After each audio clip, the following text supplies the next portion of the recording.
Hello students, welcome to my channel easy learning account. और विद्या आज हम बैच की हमारी ये इकोनॉमिक्स की क्लास है, जिसमें आज हम स्टार्ट करेंगे हमारा चैप्टर नंबर 3, जिसका नाम है national income and it's aggregates. पिछले वीडियोस में हमने बच्चों फ्राइडे और सैटरडे में हमारा चैप्टर नंबर 1 और चैप्टर नंबर 2 खत्म किया था, जिसमें हमने stock flow, circular flow of income, real flow, money flow chapter number 1 में, और चैप्टर नंबर 2 में हमने वो कॉन्सेप्ट पढ़े जैसे डोमेस्टिक है, हमारा फैक्टर इनकम क्या है, रेसिडेंशिप क्या है, सिटीजनशिप क्या है, और साथ में final goods, intermediate goods, consumption and capital goods को पढ़ा। वीडियो को देखना हो तो आप मेरे चैनल पे जाइए और कंप्लीट वीडियो को देखिए। आज हम पढ़ेंगे हमारा चैप्टर नंबर 3। तो चैप्टर नंबर 3 जो है वो है हमारा नेशनल इनकम एंड एग्रीगेट्स। और जो हमारा एग्रीगेट वर्ड होता है वो होता है मोर देन वन। जैसे इस टाइप की अगर हम बात मैक्रो से कंपेयर करें तो मैक्रो में हम पढ़ते थे हमारा demand, supply, elasticity of demand, लेकिन मैक्रो इकोनॉमिक्स में हम पढ़ते हैं पूरी economy as a whole, that is aggregate demand, aggregate supply, पूरी इकोनॉमी की डिमांड, सप्लाई, ये चीज होती है हमारे एग्रीगेट वर्ड जो हम पढ़ रहे हैं। तो ये जो चैप्टर है वो हमें एक तरीके से बेसिकली देखा जाए तो बच्चों हमें फोर्थ चैप्टर मतलब हमारा जो नेशनल इनकम के डिफरेंट मेजर्स हैं, मेथड्स है कैलकुलेट करने के, उनको हमें कन्वर्ट करना या हमें निकालना सिखाता है कि हम कैसे वो आइटम निकालें जो हमसे वो कैलकुलेट करने को बोल रहा है। तो उसी के बेस से चैप्टर है। तो बच्चों याद रखना, जब हम किसी भी चीज का प्रोडक्शन करते हैं, प्रोड्यूस करते हैं, प्रोडक्ट को बनाते हैं, तो हम उसको दो तरीके से उसकी वैल्यू निकालते हैं। या तो हम उसकी ग्रॉस वैल्यू निकालते हैं या हम उसकी नेट वैल्यू निकालते हैं। ग्रॉस वैल्यू और नेट वैल्यू में क्या अंतर है ये मैंने अपनी प्रीवियस क्लास में आपको बताया था, मैं एक बार फिर से बता देती हूँ। ऐसी वैल्यू जिसमें डेप्रिसिएशन नहीं हटाया है उसे हम ग्रॉस वैल्यू कहते हैं, और डेप्रिसिएशन निकालने के बाद वो वैल्यू हो जाती है नेट वैल्यू। फॉर एग्जाम्पल, अगर मैं कोई मशीनरी परचेज करूँ 1 लाख की, तो वो परचेज के टाइम पर उसकी ग्रॉस वैल्यू है, यूज करते करते उसकी वैल्यू घट जाती है, तो वो उसकी नेट वैल्यू हो जाती है जो डेप्रिसिएशन माइनस करने के बाद है। तो किसी भी प्रोडक्ट की अगर हम वैल्यू कैलकुलेट कर रहे हैं तो या तो हम उसकी डेप्रिसिएशन से पहले की वैल्यू निकालेंगे या डेप्रिसिएशन से बाद की वैल्यू निकालेंगे।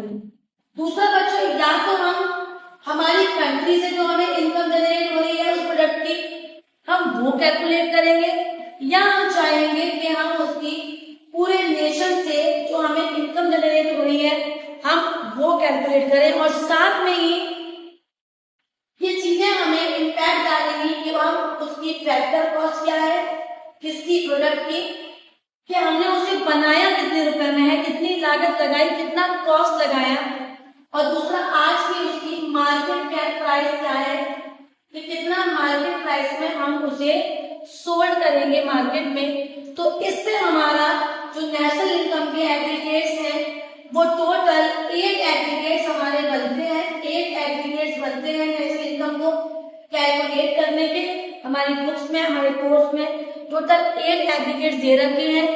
4 एग्रीगेट्स हमारे डोमेस्टिक के पॉइंट ऑफ व्यू से हैं बच्चों, 4 एग्रीगेट हमारे डोमेस्टिक के पॉइंट ऑफ व्यू से हैं, और 4 एग्रीगेट हमारे नेशनल के पॉइंट ऑफ व्यू से हैं। अगर हम डोमेस्टिक की बात करें बच्चों, तो अगर हम प्रोडक्ट की बात करें, जैसे प्रोडक्ट की बात कर रहे हैं क्योंकि हम पढ़ भी यहाँ पर प्रोडक्ट कर रहे हैं, तो अगर हम ग्रॉस की बात करें तो 2 तो हम डोमेस्टिक के हिसाब से निकालेंगे और 2 एग्रीगेट हमारे नेशनल के होते हैं। और अगर फैक्टर कॉस्ट और मार्केट प्राइस की, तो फैक्टर कॉस्ट से हम कंपेयर करें या मार्केट प्राइस से, या फैक्टर कॉस्ट से या मार्केट प्राइस से। तो यहाँ पर डोमेस्टिक के 4 एग्रीगेट बन गए, gross domestic product at factor cost, gross domestic product at market price, national net domestic product at factor cost, या net domestic product at market price. अब नेशन के पॉइंट ऑफ व्यू से देख लेते हैं बच्चों, तो इसमें भी हम 2 ग्रॉस कर देते हैं और 2 नेट, तो जी एंड पी, और 2 फैक्टर कॉस्ट और 2 मार्केट प्राइस।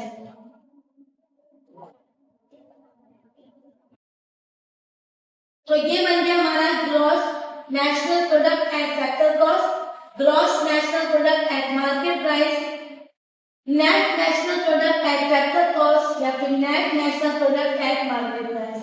तो इस तरह से बच्चों हमारे टोटल 8 एग्रीगेट्स है नेशनल इनकम को। जब हम कॉन्सेप्ट को पढ़ते हैं तो यहाँ पर जो हम कॉन्सेप्ट पढ़ रहे हैं ना बच्चों, इसमें 2 कॉन्सेप्ट के नाम हमेशा याद रखना।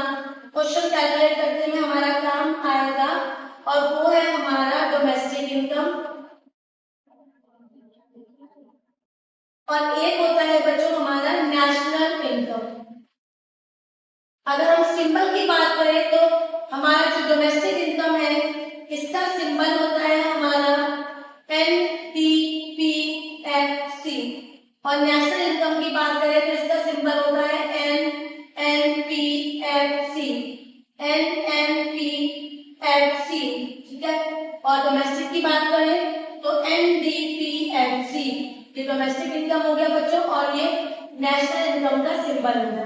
तो अभी तक हमने क्या पढ़ा? हमने एग्रीगेट का मीनिंग पढ़ा, हमें प्रोडक्ट को हम किस किस तरीके से कन्वर्ट करते हैं जानना चाहेंगे, निकालना चाहेंगे, ग्रॉस वैल्यू या नेट वैल्यू, डोमेस्टिक में उसकी इनकम या नेशनल वर्ल्ड वाइड से उसकी इनकम, प्रोडक्ट की फैक्टर कॉस्ट कितना लगाया और उसको मार्केट में हमने कितना प्राइस में सोल्ड करेंगे। तो ये होते हैं हमारे डिफरेंट कंपोनेंट्स, और इसके हैं एग्रीगेट्स। इसी से हमने कुछ एग्रीगेट्स बनाए। अब इस कॉन्सेप्ट में 3 बातें और दोबारा से देख लेते हैं, और फिर हम करेंगे न्यूमेरिकल्स इस चैप्टर के। तो वो इम्पोर्टेंट चीजें क्या है बच्चों?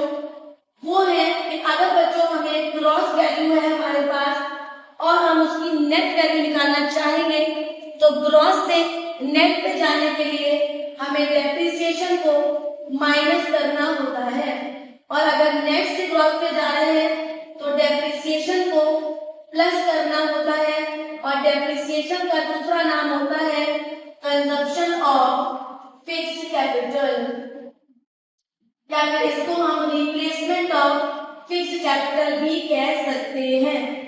दूसरा है बच्चों हमारा पॉइंट, अगर हम डोमेस्टिक इनकम की बात ऑलरेडी कर रहे हैं और हमें नेशनल पे जाना है, तो हम हमेशा ऐड करेंगे NFIA, और अगर वापस जाना है तो माइनस करेंगे NFIA। Now what is this NFIA? National Factor Income at Net Factor Income from Abroad। Question में दिया है, बहुत अच्छी बात है। अगर नहीं है बच्चों तो हम एक फैक्ट फॉर्मूला लगाएंगे NFIA का। तो NFIA equals to factor income from abroad minus factor income to abroad. याद रखेंगे तो NFIA भी हमें जरूरत होगी तो हम उसे निकाल लेंगे। तीसरी चीज जो बच्चों हमें याद रखनी है क्वेश्चन करने से पहले, वो है हमारी कि अगर हमारे पास फैक्टर कॉस्ट है और हम मार्केट प्राइस को जानना चाहेंगे या देखेंगे कि इसका मार्केट प्राइस क्या होगा, तो फैक्टर कॉस्ट से मार्केट प्राइस पे जाने पर प्लस करेंगे सारे टैक्स, इसको हम बोलेंगे नेट इनडायरेक्ट टैक्स, और मार्केट से फैक्टर पे कन्वर्ट करना है तो माइनस करेंगे नेट इनडायरेक्ट टैक्स। अगर क्वेश्चन में नेट इनडायरेक्ट टैक्स नहीं है बच्चों तो हम इनडायरेक्ट टैक्स को सब्सिडी से माइनस कर देंगे, ये निकल आएगा नेट इनडायरेक्ट टैक्स। तो एक छोटा सा एग्जांपल देखते हैं। अगर मान लो हमारे पास हमें GDP-MP निकालना है, अगर हमें GDP-MP निकालना है और क्वेश्चन में हमें पहले से NNP-MP दे रखा है, अगर क्वेश्चन में हमें पहले से NNP-MP दे रखा है तो हम क्या क्या करें कि हम GDP-MP निकालें। तो पहले नेट को ग्रॉस में कन्वर्ट करेंगे, नेट को ग्रॉस में कन्वर्ट करेंगे, और बच्चों नेट को ग्रॉस में कन्वर्ट करने के लिए हम प्लस कर देते हैं डेप्रिसिएशन। तो यहाँ पर हम प्लस करेंगे डेप्रिसिएशन। नेशनल से डोमेस्टिक पर जाने के लिए माइनस करेंगे NFIA, P और P मतलब प्रोडक्ट, और मार्केट प्राइस भी सेम। अज्यूम करते हैं ये वैल्यू 20,000 है, डेप्रिसिएशन 200 है और NFIA दे रखा है 100, तो ये हो जाएगा हमारा 2200 माइनस 100 इक्वल्स टू, ये हो जाएगा हमारा 20,200 माइनस 100 इक्वल्स टू 20,100। और जो यूनिट क्वेश्चन में दे रखी है लाख करोड़ जो भी, इससे हमारा आंसर निकल आएगा। तो इसको और कम पक्का करने के लिए हम चलते हैं कुछ न्यूमेरिकल अटेम्प्ट करते हैं ताकि ये चैप्टर हमारा पूरा अच्छे से रेडी हो जाए। तो पहला क्वेश्चन देखते हैं बच्चों।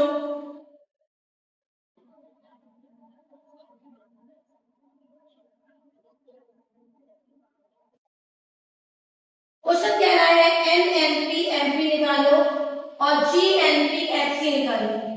ठीक है, तो दो चीजें निकालने को बोल रहा है। पहले निकालेंगे NNP-MP। इसको निकालने के लिए हमें क्या करना है, जो बच्चों हमें कैलकुलेट करना होता है वो हम लिख लेते हैं LHS, मतलब left hand side.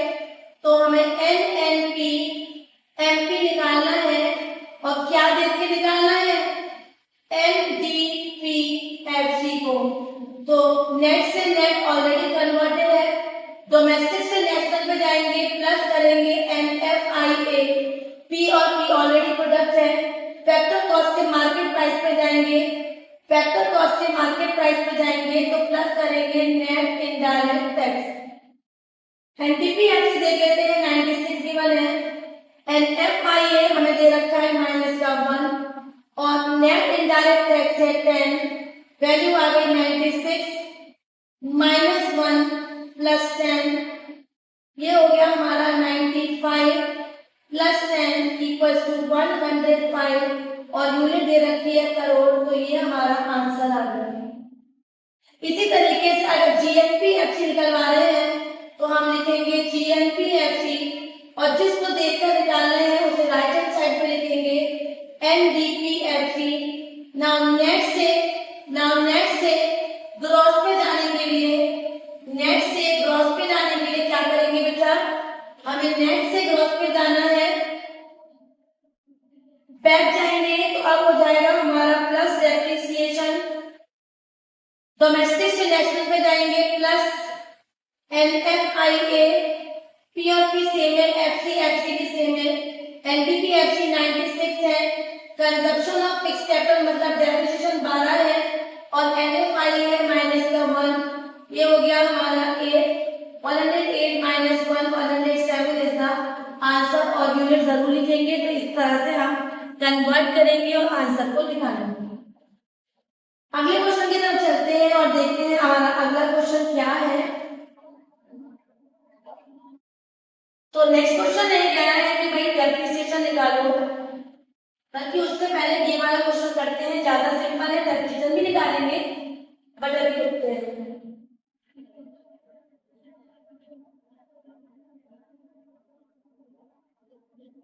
Question is saying कि GNP-FC निकालो, जिसे हमें निकालना होता है ना बच्चों, उसे हम लेफ्ट हैंड साइड लिखते हैं और ऐसा ही एक फैक्टर को हम उठा के राइट हैंड साइड पर लिख देते हैं। नाउ नेट से ग्रॉस पर जाएंगे, नेट से ग्रॉस वैल्यू पे जाएंगे तो बच्चों क्या होगा, प्लस डेप्रिसिएशन, डोमेस्टिक से नेशनल पे प्लस NFIA, P और P सेम मार्केट प्राइस से, फैक्टर कॉस्ट पे माइनस के नेट इनडायरेक्ट टैक्स। नाउ 80,000 लिखेंगे, प्लस करेंगे डेप्रिसिएशन 4950 प्लस NFIA दे रखा है माइनस का 200 और नेट इनडायरेक्ट टैक्स डायरेक्ट नहीं है तो फॉर्मूला लगाएंगे इनडायरेक्ट टैक्स माइनस सब्सिडी के 1770। इसको ओपन करेंगे, 80,000 प्लस 4950 माइनस 200 माइनस 10600 प्लस 1770 को भी माइनस का मार्क ब्रैकेट के बाहर है तो अंदर का साइन चेंज हो जाएगा। इनको प्लस माइनस करके आंसर निकालेंगे और करोड़ लास्ट में जरूर लिखेंगे। तो इस तरीके से हमारे न्यूमेरिकल्स कैलकुलेट होंगे। एक और क्वेश्चन देख लेते हैं। नाउ ये बहुत अच्छा प्यारा इंपॉर्टेंट बढ़िया क्वेश्चन है, जहां पर कोई स्पेशल सिंबल न निकलवा कर वो हमसे कह रहे हैं कि भाई डेप्रिसिएशन ही निकालो। अब NDP-MP और इसके जैसा ही GNP-FC हमारे पास दो एग्रीगेट दे रखे हैं, किसी भी एक एग्रीगेट को उठा के लेफ्ट हैंड साइड पे लिखेंगे और दूसरे को उठा के राइट हैंड साइड पर लिख लेंगे।